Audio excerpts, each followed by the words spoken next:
வெளில பேசுகின்ற எபிசோட்ல என்ன நடக்கலாம் அப்படிங்கிறத பற்றி பார்க்கலாம். இன்னைக்கான எபிசோட் இன்ட்ரெஸ்டிங்கான சுவாரஸ்யமான எபிசோட் அப்படின்னே சொல்லலாம். பரமணி இளமதிக்கான கல்யாண ஏற்பாடுலாம் நடந்துகிட்டு இருக்கு. பரமணி இளமதியோடைய கல்யாணம் நடக்கக்கூடாதுன்னு சொல்லிட்டு கலாமா நிறைய சதித்திட்டம் போட்டுட்டு இருக்காங்க. இந்த விஷயம் பார்த்தோம் அப்படின்னா இளமதிக்கும் தெரியும், ஆனால் பரமன்ட்ட சொல்லக்கூடாது அப்படிங்கிறனால அதை தனியாகவே பார்த்தா இளமதி எல்லா விஷயத்தையும் பார்த்துக்கிட்டு இருக்காங்க. இப்போ எப்படியாவது இவங்களோட கல்யாணத்தை நிறுத்தணும் அப்படிங்கிறனால நிச்சயதார்த்தம் நடக்கிற இடத்துக்கு கலாமாவும் ரஞ்சிதாவும் வந்திருந்தாலும் பார்த்தோன்னா அப்படியே கொஞ்சம் நிறைய யோசனையோட திட்டத்தோடு இருக்காங்க. இடையில லீலாவை காட்டுறாங்க. லீலா வைத்தறிஞ்சு போய் அவங்க பேசிக்கிட்டு இருக்காங்கன்னு வச்சுங்களேன். அடுத்து பார்த்தோம் அப்படின்னாக்கா இப்போ கலாமா வந்து திடீர்னு ஒரு சதி திட்டம் போடுறாங்க. அதாவது எலெக்ஷனுக்காக புடவெல்லாம் கொடுக்கணும் அப்படிங்கிற மாதிரி, தேர்தல் நேரம் வருது அதுக்காக கொடுக்கணும்னு சொல்லி எல்லாம் வச்சிருந்தோம், அது போய் சென்னையில் கொடுத்துட்டு வரணும் அப்படிங்கிற மாதிரி ஒரு நாடகத்தை நடத்துகிறாங்க. அப்போ பார்த்தா பரமன் அதை கேட்குறாரு. இப்போ கேட்டதுக்கப்புறம் நானே போய் கொடுத்துட்டு வரேன் அப்படிங்கும்போது கல்யாண நேரத்தில் கல்யாண மாப்பிள்ளை வெளியெல்லாம் போகக்கூடாது அப்படிங்கிற மாதிரி கலாமா சீன் போடுறாங்க. இப்போ பார்த்தோம்னா ரூம்குள்ளார அங்கே பார்த்தோம்னா நர்மதா வந்து இளமதியை தயார்படுத்திட்டு இருக்காங்க. அப்போ எப்படி காசு சம்பாதிச்சாரு, அந்த தாலி கொடுத்து அது வாங்கினது, அது விஷயம் இல்லாமல் பேசிகிட்டு இருக்காங்களா. இப்போ பார்த்தோம் அப்படின்னா பரமன் நானே போயிட்டு வரேன் அப்படிங்கிற மாதிரி சொல்கிறாரு. இளமதிக்கிட்ட வந்து சொல்கிறாரு. இளமதி வேணவே வேணாங்கிறாங்க. அதுக்கப்புறம் ரொம்ப கெஞ்சி கேட்டுக்கிட்டதுனால சரின்னு சொல்லி ஒத்துக்கிறாங்க. இப்போ பரமன் வந்து அந்த விஷயத்தை கொண்டு போய் கொடுக்கறதுக்காக இங்கே கிளம்புறாங்க. அப்போ அவர் எடுத்துகிட்டு போகிற அந்த காரோட இன்னொரு சாவியை ரஞ்சிதை வந்து அதாவது ஒரு ரவுடி கிட்ட கொடுக்குறாங்க. அவங்க தான் பெரிய சதி திட்டம் செய்கிறாங்க. நம்ம ப்ரொமோல ஏற்கனவே கதையை பார்த்ததுனால பெரிய சுவாரஸ்யம் இல்லை அப்படிங்கிற மாதிரி தான் சொல்லணும். இப்போ பார்த்தா பரமன் கிளம்பி வெளியில் போயிடுறாரு. அடுத்து கலாமா வந்து பார்த்தோம் அப்படின்னா ரிஷி கிட்ட பேசுகிறாங்க. மென்டல் ரிஷிக்கு வந்து மறுபடியும் வந்து போலீஸ் வேலை கிடச்சிருது. அவருக்கு சொல்லவே தேவையில்லை.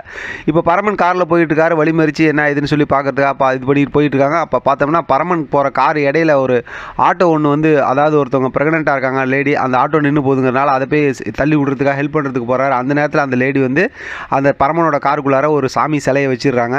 இப்போ பார்த்தா ரிஷி வந்து காரை மறிச்சு கேட்குறாரா, பார்க்கும்போது தேடி பார்க்கும்போது சாமி சிலை இருக்குது. இப்போ பார்த்தானா அரெஸ்ட் பண்ணி கூட்டிகிட்டு போயிடுறாங்க. இந்த விஷயத்தை வந்து பரமன், அதாவது இந்த விஷயத்தை வந்து கலாமாவுக்கு தெரிஞ்சதுமே உடனே வந்து சொல்கிறாங்க. எல்லாருமே ரொம்ப அதிர்ச்சி ஆகுறாங்க. நான் போய் போலீஸ் ஸ்டேஷனில் பார்த்துட்டு வரேன்னு சொல்லி கிளம்பி வராங்க.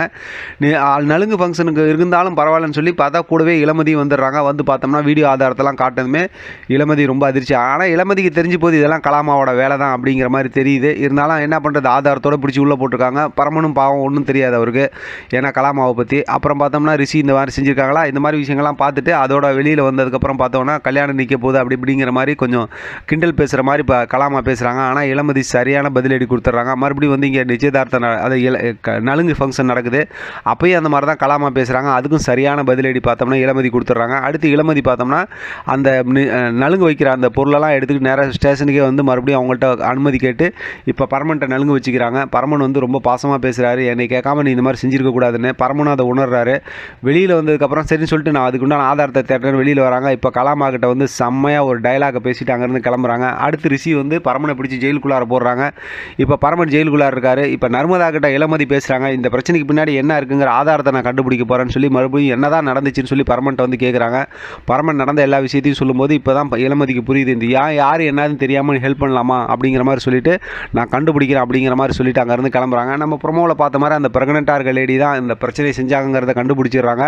ஆனால் அவங்க அதுக்கப்புறம் ஹெல்ப் பண்ணாங்களா இல்லையாங்கிறது ப்ரொமோவில் காட்டல. கண்டிப்பாக ஹெல்ப் பண்ணியிருப்பாங்க. பார்க்கலாம் அடுத்து என்ன நடக்குதுன்னு. இதை பற்றின உங்களோட கருத்து கமெண்ட் பாக்ஸில் தெரியப்படுத்துங்க. தொடர்ந்து ஆதரவு கொடுங்க. தேங்க்யூ ஃபார் வாட்சிங்.